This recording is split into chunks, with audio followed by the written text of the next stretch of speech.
Pessoal, boa noite, graça e paz, shalom a todos. E mais uma oportunidade de estarmos aqui, hoje, 26 de setembro, para mais uma meditação, uma reflexão sobre a palavra de Deus. E desta feita, o tema de hoje vamos estudar sobre a igreja, uma revelação sobre a igreja de Cristo. É o tema que eu começo, que a gente começa a refletir, meditar, uma revelação sobre a igreja de Cristo. O que é essa igreja? O que é a igreja? Para que a igreja? Qual o propósito da igreja? E o que é ser igreja e fazer parte da igreja? A gente vai ver esses temas, esse assunto, ainda dentro do livro de Efésios. Estudamos muito no livro de Efésios sobre a vida cristã, a caminhada cristã, individualmente, e agora vamos estudar sobre a caminhada como igreja, sobre como é a igreja do Senhor Jesus. Então, o tema é uma revelação sobre a igreja de Cristo. E o texto que a gente começa é Efésios, capítulo 1, a partir do versículo 16 até o 23. É o primeiro texto sobre a igreja. Parece que Paulo não está falando sobre a igreja, mas a gente vai ver que no final ele deixa claro que ele está falando sobre a igreja. E o texto começa Paulo falando da sua oração pela igreja. Efésios 1, 16 em diante. Não cesso de dar graças a Deus por vós, lembrando de vós nas minhas orações. Lembrando de vós nas minhas orações, para que o Deus de nosso Senhor Jesus Cristo, o Pai da glória, vos dê em seu conhecimento espírito de sabedoria e de revelação, tendo iluminado os olhos do vosso entendimento, para que saibais qual a esperança da sua vocação, quais as riquezas da glória da sua herança nos santos, e qual a sobreexcelente grandeza do seu poder sobre nós, os que cremos, segundo a operação da força do seu poder, que manifestou em Cristo, ressuscitando-o dentre os mortos e pondo-o à sua direita nos céus, acima de todo principado, todo poder, potestade, domínio, e acima de todo nome que se nomeia, não só nesse século, mas também no século vindouro. E sujeitou todas as coisas a seus pés, aos pés de Jesus. E sobre todas as coisas o constituiu como cabeça da igreja. Olha o apóstolo falando agora, concluindo essa palavra, falando que Deus sujeitou todas as coisas aos pés de Jesus e sobre todas as coisas o constituiu como cabeça da igreja, que é o seu corpo, a plenitude daquele que cumpre tudo em todos. Portanto, esse primeiro texto, o apóstolo Paulo fala da igreja de Éfeso, que ele orava para que Deus desse a essa igreja, a esses cristãos, a esses irmãos, espírito de conhecimento, de sabedoria, de revelação, para que eles pudessem saber, compreender. Mas saber, compreender o quê? O que esses crentes precisavam saber? Saber sobre a igreja, saber sobre o propósito de Deus conosco, como igreja do Senhor. E ele começa falando aí nesse texto que eu li, que o objetivo da oração é que os olhos dos cristãos fossem iluminados, fossem abertos, o entendimento, a mente, para saber, primeiro, qual a esperança da sua vocação. Ou seja, qual o propósito? Vocação é chamado. Qual o propósito do chamado de Deus? Para que Deus chama pessoas?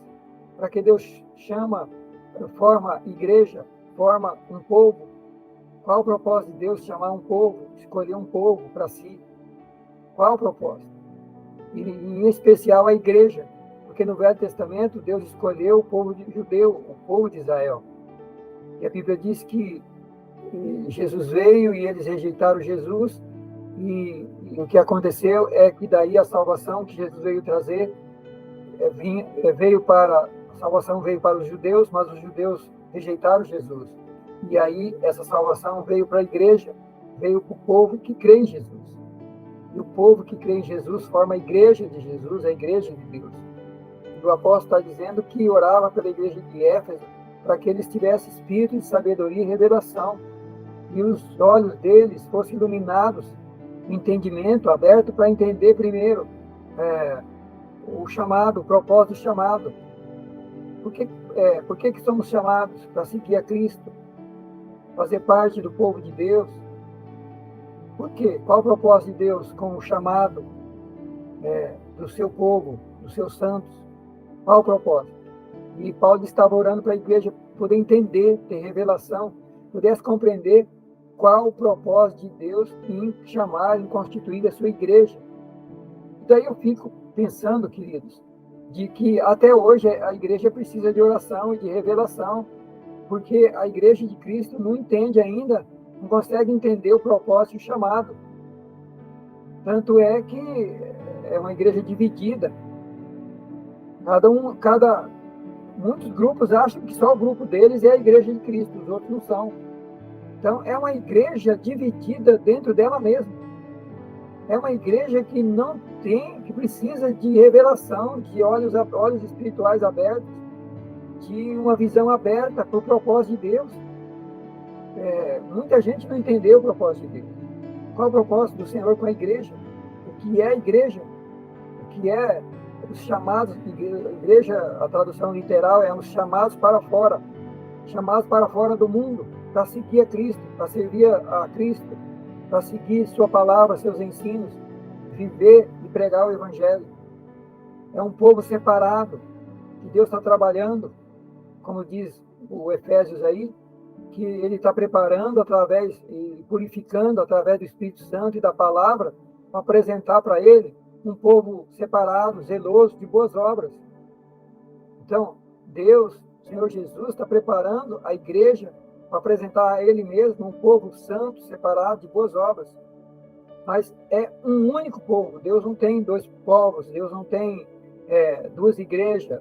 A igreja de Cristo é uma só. Mas tem gente aí que acha que só a igreja dele, só o grupinho dele é a igreja de Cristo.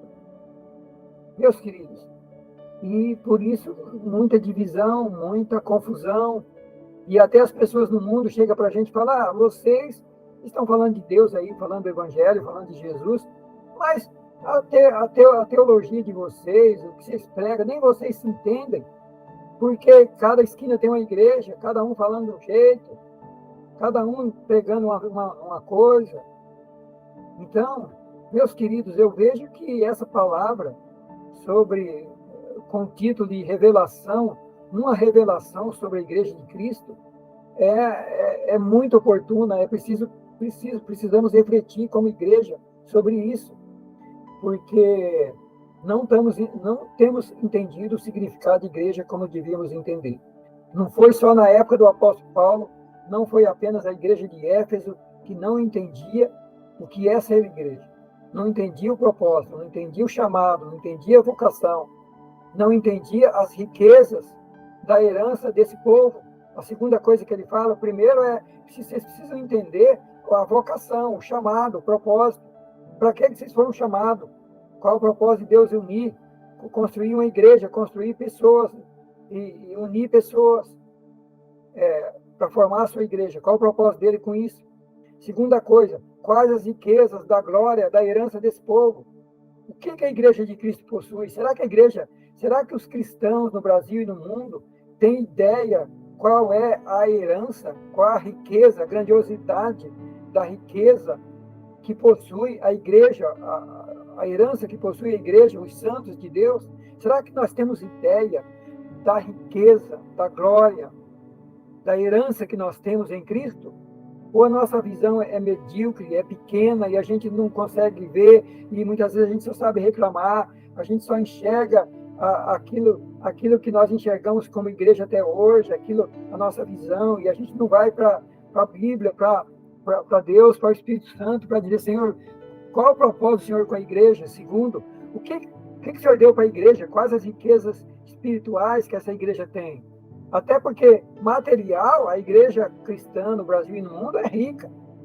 Nós vemos aí templos suntuosos, Mas Deus está falando de riquezas materiais ou Deus está falando de riqueza? A herança da igreja é templo, é dinheiro, é seminário, é canal de televisão? É essa a herança da igreja de Cristo? Ou é a herança espiritual da igreja? Será que a igreja sabe qual é a sua herança? Ou será que a visão da igreja é só essa visão material, construindo templo e coisas materiais? E é essa a herança da igreja? Terceira coisa que ele fala aqui vocês precisam descobrir qual a sobreexcelente grandeza do seu poder que opera em nós. A terceira coisa que a igreja precisa descobrir é o poder que ela possui. E Paulo diz, eu estou orando por vocês, orando, não cesso, não paro de orar, para que Deus abra, dê espírito de sabedoria e revelação, ilumine os olhos do vosso entendimento como povo de Deus, para que vocês aprendam, entendam, compreendam a esperança do chamado, o propósito do chamado, as riquezas que essa igreja possui e o poder que essa igreja possui. E qual é o poder? Ele explica aqui, ele diz que o poder que a igreja possui é o mesmo que manifestou em Cristo, ressuscitou Jesus dos mortos e colocou ele à direita de Deus nos céus, acima de todo principado, poder, potestade, domínio, ou seja, acima de Satanás, seus demônios, dos governos, qualquer autoridade, poder, nome que se nomeie nesse século, no vindouro, é o mesmo poder que ressuscitou Jesus e colocou ele à direita de Deus nos céus, com todo esse poder e todo o domínio sobre tudo e todos. E a Bíblia está dizendo que é esse poder que foi dado à igreja. Mas a pergunta é, a igreja tem consciência desse poder? A igreja exerce esse poder na sua plenitude na terra? E daí ele conclui dizendo que Deus, o Pai, sujeitou todas as coisas debaixo dos pés de Jesus. O poder de Deus ressuscitou Jesus dentre os mortos, colocou ele à direita de Deus nos céus, com todo o poder no céu e na terra, poder sobre tudo e todos. Jesus tem poder, domínio, autoridade, governo sobre tudo e todos, inclusive sobre os demônios, sobre Satanás, sobre os governos, por mais poderosa que seja a potência mundial, todo mundo está debaixo da autoridade de Jesus. Mas ele está dizendo que esse poder que Jesus tem foi dado à igreja. Foi dado à igreja. E Deus sujeitou todas as coisas debaixo dos pés de Jesus. Mas olha que impressionante. E para que acontecesse isso, para que todas as coisas estejam debaixo dos pés de Jesus,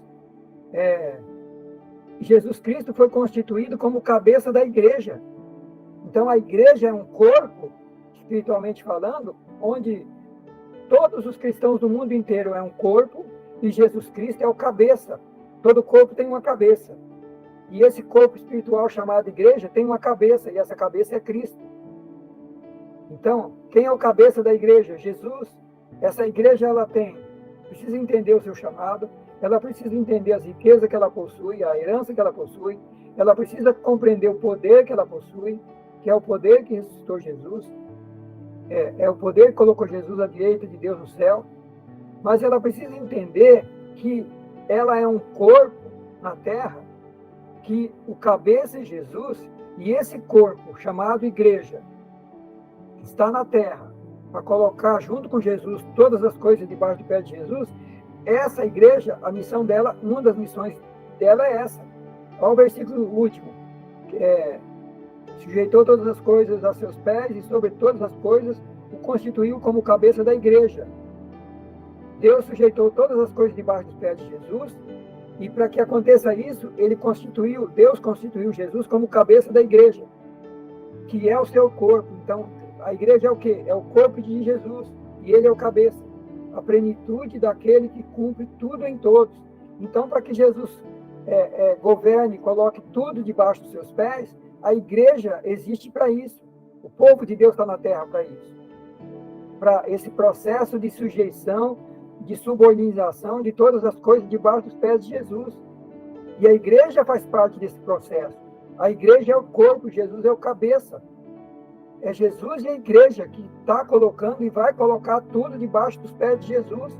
Inclusive, ele volta para a terra arrebatar a igreja, ele desce com quem morreu com ele, a igreja que já está com ele na glória, os que morreram em Cristo estão com ele, vai voltar à terra, no arrebatamento da igreja antes da grande tribulação. Jesus desce para a terra com quem partiu com ele, com a igreja que está no céu, e eles recebem a ressurreição dos corpos aqui na terra.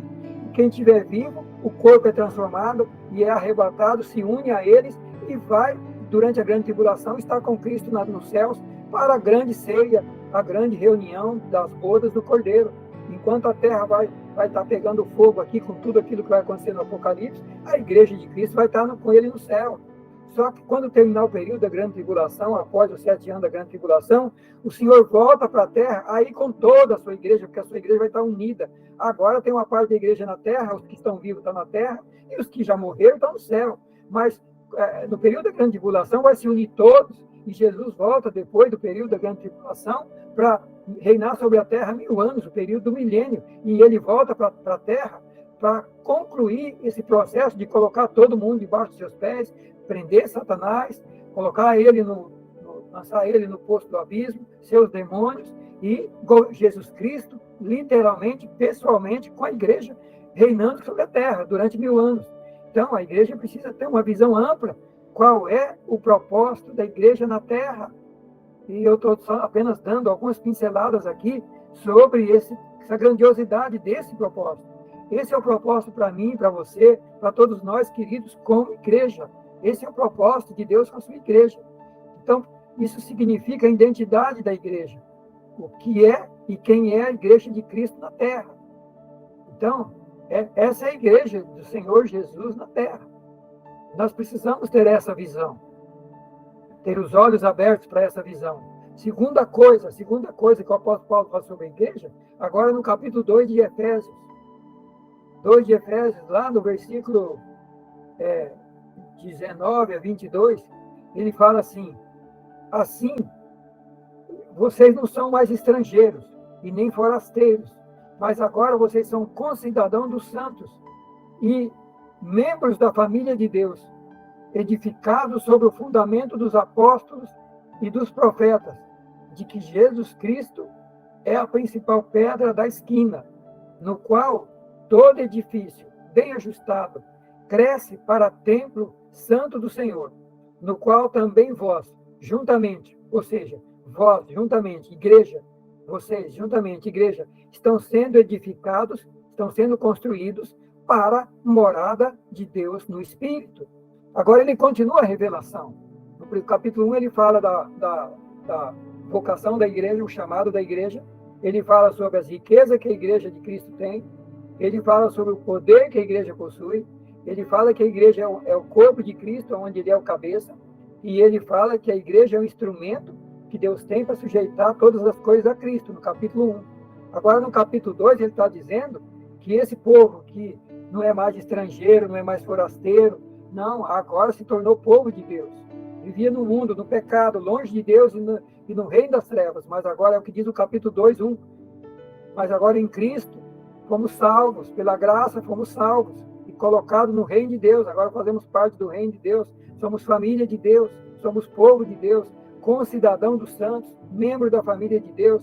Estamos sendo edificados sobre o fundamento dos apóstolos e dos profetas. Qual é o fundamento que a igreja de Cristo é edificada, queridos? Está aí, ó, fundamento dos apóstolos e profetas. Apóstolos, Novo Testamento. Profeta, Bíblia do Velho Testamento. Então, qual é o fundamento que a igreja de Cristo precisa e tem que ser construída? A Bíblia, Bíblia do Velho e Bíblia do Novo Testamento. E Jesus Cristo, que é a principal pedra da esquina, no qual todo edifício bem ajustado cresce. Então, essa igreja cresce para quê? Para ser templo santo do Senhor, no qual também vós, juntamente, vocês estão sendo edificados para a morada de Deus. Esse povo está sendo construído, a igreja, o outro objetivo da igreja é ser templo, morada de Deus no Espírito. Então, Paulo está trazendo essa revelação para a igreja de Éfeso, o que é ser igreja. O que é ser igreja? Templo, morada de Deus no Espírito. Agora, já caminhando para o capítulo 3, ele vai falar da igreja no capítulo 3. Versículo 8 e 12, Ele fala assim, lá no capítulo 3, 8 a 12.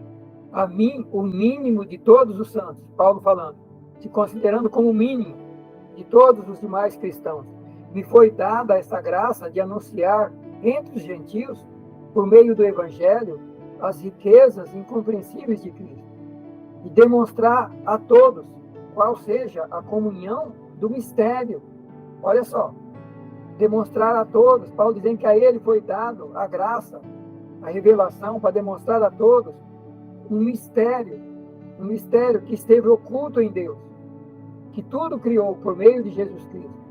Ele falou, Paulo diz, eu estou sendo chamado para revelar um mistério que esteve oculto, que agora está sendo revelado. E aí o versículo seguinte ele fala que mistério é esse, para que agora pela igreja, olha bem, para que agora através da igreja, olha ele novamente falando da igreja, mais um propósito da igreja, para que agora através da igreja, a multiforme sabedoria de Deus, as muitas formas da sabedoria de Deus, seja conhecida de quem? Dos homens? Não, dos principados e das potestades, dos demônios.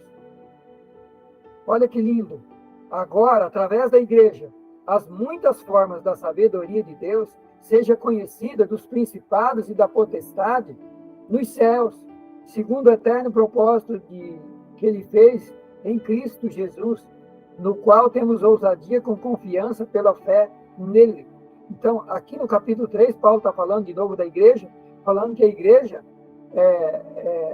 está aqui para revelar o mistério oculto, que agora tem que ser revelado através da igreja. Qual o mistério? As muitas formas da sabedoria de Deus para principados e potestades. Então, a igreja tem essa missão na terra também. Agora, capítulo 3 ainda, versículo 14 a 21, ele fala de mais uma missão da igreja, de mais uma coisa da igreja. E aqui, nesse versículo, capítulo 3, 14 a 21, ele faz mais uma oração. Agora, no capítulo 3, ele fala assim, 14, por causa disso, me ponho de joelhos perante o Pai de nosso Senhor Jesus Cristo, perante Deus, o Pai de nosso Senhor Jesus Cristo, do qual toda a família no céu e na terra toma o nome, para que, segundo as riquezas da sua glória, vos conceda que sejais corroborados com poder pelo Espírito no homem interior. Para quê? Para que Cristo habite pela fé nos vossos corações. Lá atrás, no texto anterior, falou, no penúltimo aí, que a igreja está sendo construída para ser templo de Deus, para morada de Deus. Aqui ele já está dizendo que ele está orando para que Cristo habite verdadeiramente nos vossos corações. Não apenas saber que a igreja é templo, morada de Deus, mas ele estava orando para que na verdade, o que ele falou lá no começo do capítulo, se torne prática, para que Cristo habite pela fé em vossos corações, a fim de que vocês possam estar arraigados nele, fundados em amor, vocês possam compreender com todos os santos qual seja a largura, o comprimento, a altura e a profundidade, e conhecer o amor de Cristo, que excede todo o entendimento, para que vocês sejam cheios de toda a plenitude de Deus. Agora ele traz mais uma revelação para a igreja. O que ele estava orando pela igreja? De joelho. Ele estava orando para que Cristo habite pela fé no coração de cada cristão, da igreja de Cristo. Que seja uma igreja que realmente carrega Deus na terra. Que Cristo habita no coração dessa igreja. Que Cristo habita dentro dessa igreja. Ele estava orando por isso. Para quê? Para que vocês possam estar arraigados nele, fundados em amor. E vocês possam compreender com todos os santos, ou seja, toda a igreja, qual seja a largura, comprimento, altura e profundidade. O que é isso? Ele está falando de algo muito grande. Vocês precisam compreender largura, comprimento, altura e profundidade. Isso aqui está falando de construção, né? Construção tem comprimento, você vai fazer uma casa, ela tem comprimento, tem largura, tem altura, tem profundidade. Quanto vamos construir do solo para cima? Quanto vamos construir do solo para baixo? Profundidade. Do solo para cima, altura, largura, comprimento. Ou seja, que vocês possam compreender que ele está dizendo, queridos, qual é a dimensão desse templo chamado igreja. Vocês precisam entender qual a largura desse templo chamado igreja. Qual o tamanho, qual o comprimento, qual a altura dela, qual a profundidade. Ele está falando de coisas espirituais. Coisas espirituais. Qual a largura da igreja de Cristo? Qual o comprimento? Qual a altura? Qual a profundidade? Ou seja, qual o tamanho e a dimensão da igreja de Cristo? E ele fala para que vocês possam ser cheios da plenitude de Deus. Para que vocês possam ser cheios da plenitude de Deus. E agora, queridos, já caminhando para a parte final de hoje, depois de falar tudo isso sobre a igreja, essas revelações sobre a igreja, e por isso que o tema dessa reflexão que a gente começa é uma revelação sobre a igreja de Cristo, ou algumas revelações sobre a igreja de Cristo. A última que a gente vai ver agora, capítulo 4 de Efésios. E você que está acompanhando aí com a Bíblia ou com o celular, agora o capítulo 4, versículo 4 a 6. Agora ele vai explicar aqui do 4 a 6, um pouco da dimensão da igreja que nós precisamos ter. A dimensão que é a igreja de Cristo. O 4 a 6 diz assim: há um só corpo, ou seja, há um só corpo. Quem que é corpo? A igreja. Quem é o cabeça desse corpo? Cristo. Então, quantas igrejas há? Só uma. Só há um corpo. Então, a primeira coisa que precisa ficar claro sobre a dimensão da igreja é que só há uma igreja. Cristo não tem 2, nem 3, nem 10 igrejas. Só tem uma.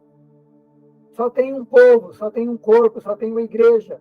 E esse povo vai todo mundo morar no céu, quem estiver preparado para morar no céu, para viver junto. Se a gente não estiver preparado para isso, se a gente não conseguir aprender a conviver como igreja aqui na terra, como é que a gente vai conviver como igreja no céu? Então, há um só corpo, há uma só igreja, há um só espírito. Vocês foram chamados numa só esperança e numa só vocação. Só tem um chamado, não tem 2 chamados, nem 3. Só tem um propósito, um chamado, uma vocação. Há um só Senhor, só tem um Senhor Jesus, uma só fé, um só batismo, um só Deus e Pai de todos, o qual é sobre todos e por todos. Então, queridos, ele começa a passar aqui uma visão do que é a igreja, da dimensão da igreja. Essa é a igreja de Cristo. É única. É um só Deus, é um só Senhor, é uma só fé, é um só batismo. E por último, o último texto agora, Efésios capítulo 4, 11 a 16. Agora, os recursos, os meios para construir a igreja. Como é que Deus, Jesus Cristo, constrói a sua igreja? Vamos ver aí como é que ele constrói a igreja. Efésios 4, 11 a 16. E ele mesmo deu uns para apóstolos, outros para profetas, e outros para evangelistas, e outros para pastores e doutores, querendo o aperfeiçoamento dos santos. Aperfeiçoamento dos santos, da igreja, da sua igreja. Para quê? Para que a igreja possa executar a obra do ministério. Qual o ministério? Edificar o corpo de Cristo na terra.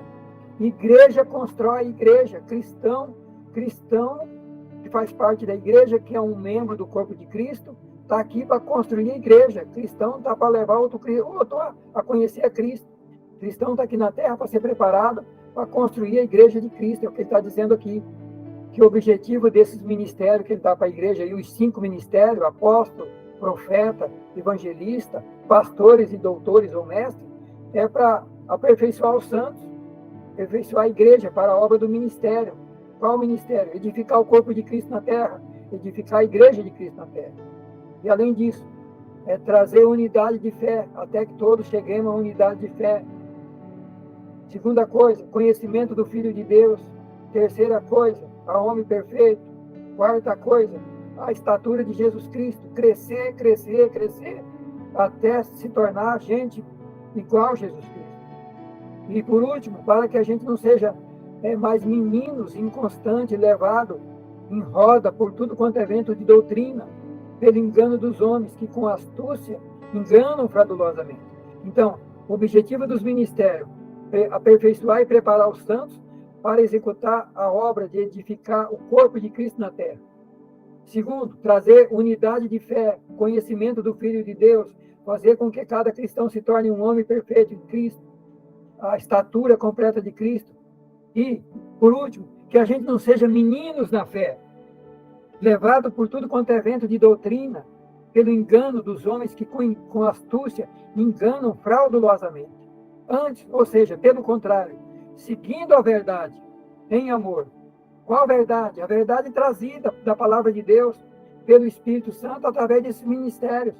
Apóstolos, profetas, evangelistas, pastores e doutores, está aqui para trazer a verdade que liberta, a palavra de Deus, o evangelho, a salvação, os princípios, as bases, os fundamentos, para que, seguindo a verdade em amor, cresçamos em tudo naquele que é o cabeça, Jesus Cristo, cresçamos em tudo naquele que é o cabeça, Cristo. Ele é o cabeça desse corpo, do qual todo o corpo, bem ajustado e ligado pelo auxílio de todas as juntas, segundo a justa operação de cada parte, faz o aumento do corpo para a edificação em amor. Está comparando aqui com o corpo humano. Nosso corpo só funciona bem quando todos os nossos membros, da unha do pé até o último fio de cabelo, funcionar perfeitamente. Se algum membro nosso, se alguma parte no nosso corpo tiver problema, nosso corpo vai sofrer e não vai produzir o que devia produzir. A gente só produz 100% quando o nosso corpo está 100% são, 100% em funcionamento. Assim é a Igreja de Cristo. É isso que ele está falando aqui, através desse começo, falando sobre uma revelação sobre a Igreja de Cristo, procurando mostrar para a Igreja de Éfeso o que é a Igreja, qual o propósito dessa Igreja, qual o objetivo, qual a vocação, a riqueza que essa Igreja possui, o poder que ela possui, que ela é o corpo de Cristo, que Cristo é o cabeça, que ela está aqui na terra para, junto com Cristo, sujeitar todas as coisas, colocar todas as coisas debaixo dos pés do Senhor, e por aí vai. Todos esses outros assuntos que eu falei para vocês aí, morada de Deus em espírito, templo, revelar para principados e potestades as muitas formas da sabedoria de Deus, se tornar templo do Espírito Santo, Cristo habitando em nossas vidas, para a gente compreender largura, comprimento, altura, profundidade, que é essa igreja, que é o povo de Deus. E, por fim, a dimensão dessa igreja, um só corpo, um só Senhor, um só chamado, uma só fé, uma só esperança, um só Deus. E, por último, os ministérios proféticos, para trazer crescimento e edificação do corpo de Cristo. Então, meus queridos, era isso por hoje. E eu quero orar aqui, encerrando essa primeira parte. Deus abençoe vocês que estão participando da live. Deus abençoe vocês que vão estar ouvindo essa meditação. O Espírito Santo tenha falado com você durante, você esteve ouvindo essa palavra, o compartilhar, e que o Espírito Santo continue falando nos próximos dias e meses sobre o que é ser igreja, abrindo seus olhos, abrindo a sua visão, abrindo a nossa visão, para que a gente possa compreender e entender realmente o que significa ser igreja do Senhor Jesus. Obrigado, Pai, pela tua palavra. Obrigado por esse período que o Senhor nos permite meditar, compartilhar a tua palavra. Obrigado por trazer essa revelação tão grande, tão poderosa, através do apóstolo Paulo, através do Espírito Santo, do que é ser igreja, das bases da igreja, da dimensão da igreja, de o que é ser igreja, o que é a igreja de Cristo e o que é ser igreja, e qual o propósito da igreja na terra. Abre a nossa visão, Senhor. Nós aqui, abre a visão da igreja no Brasil, abre a visão da igreja no mundo, abre a visão do povo de Deus, para que possamos compreender que ser igreja não é isso que muitas vezes temos vivido, essa divisão, essa briga, esse orgulho, essa coisa de alguém querer ser melhor do que o outro, de uma igreja querer ser melhor do que a outra. Aliás, não existe, só existe uma igreja, a sua igreja é só uma, só há um Senhor, só há um Salvador, só há um céu, só há um lugar, e que possamos ter, Senhor, uma revelação clara e coerente da tua palavra, da tua vontade, do teu propósito como igreja. Eu oro, eu te agradeço, em nome de Jesus. Amém.